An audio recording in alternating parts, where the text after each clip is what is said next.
다주택자분들이 많이 괴로워하세요. 세금 때문에. 네. 세금 때문에 정말 이걸 어떻게 해야 될까 말씀해 주신 것처럼 똘똘한 한 채를 가져가야 되는 거는 알겠어요. 근데 그 똘똘한 한 채를 보는 눈도 사실 일반 투자자분들 입장에서는 네네. 좀 어려울 수가 있거든요. 어떻게 보유 전략을 세워보는 게 좋을까요?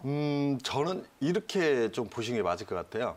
지금 대한민국의 주택 시장, 특히나 아파트 시장이 엄청나게 올랐다. 맞아요. 7년, 8년, 길게 보면 9년 동안 지금 아파트 값이 올랐거든요. 네. 그래서 우리가 아파트 값이 계속 오를 거라는 강한 믿음이 있어요. 네. 강한 믿음이. 계속 올라와 줬으니까. 네네. 앞으로도 계속 오를 거라는 강한 믿음이 있는데 우리가 이 시점에서 좀 생각해야 할 게 네. 코로나도 지금 거의 잡혀가고 있는 상태고요. 네.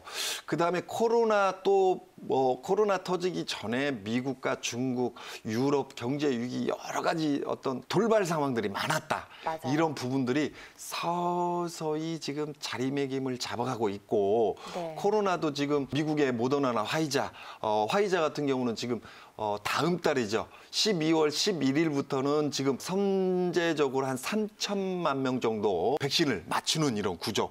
그래서 좀 빠르면 내년 3, 4월 정도. 그러니까 빌 게이츠 같은 경우는 3, 4개월 이후에 이 코로나가 좀 잠잠해질 것이다, 잡힐 것이다 이렇게 보고 있는 네. 방향들이 있거든요. 네. 멀리 보더라도 우리나라도 내년 6월 이후부터는 모더나가 됐던 화이자 같은 그 외에 어떤 백신들을 맞을 수 있는 이런 구조로 간다. 그러면 부양을 시키기 위해서 경제 지표가 안 좋기 때문에 풀어졌던 많은 유동자금들이 더 이상 나오지 않고 좀 풀어짐이 약해지는 이런 구조.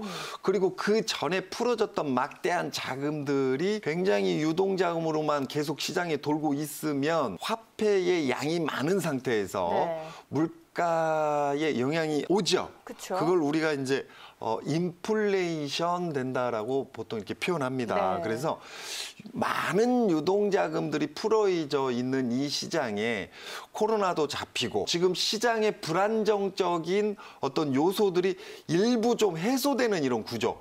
네. 그러면 나중에 2년 후에 3년 후에 금리가 좀 올라갈 수도 있겠다는 우리 구조.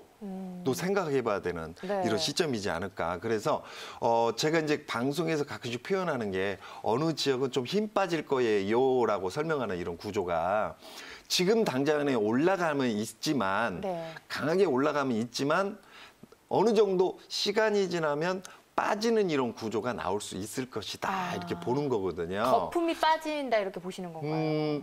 대한민국의 주택 시장이 그닥 거품이라고까지는 안 봅니다, 저는. 그런데 급격히 올라왔던 시장들은 존재하거든요. 그래서 급격히 올라왔던 시장들은 좀 빠져줄 수 있는 이런 구조의 타이밍으로 지금 바뀌고 있다. 그러니까 대한민국 주택 시장, 특히나 아파트 시장이 앞으로도 4, 5년, 길게는 10년 동안 지금 올라왔던 기간만큼요. 네네.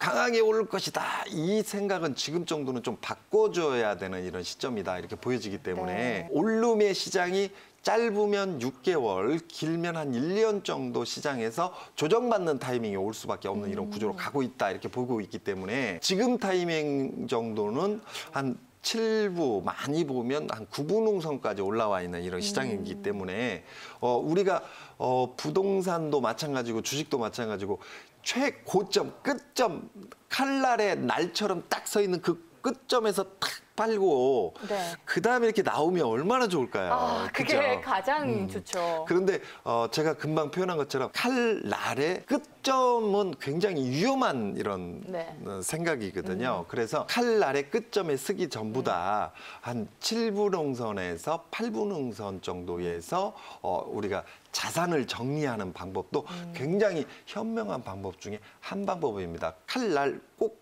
위에 쓰려고 하지 마시고 어느 정도 7부 능선, 8부 능선에서 바라보는 시점이 지금 시점이다. 이렇게 보여집니다.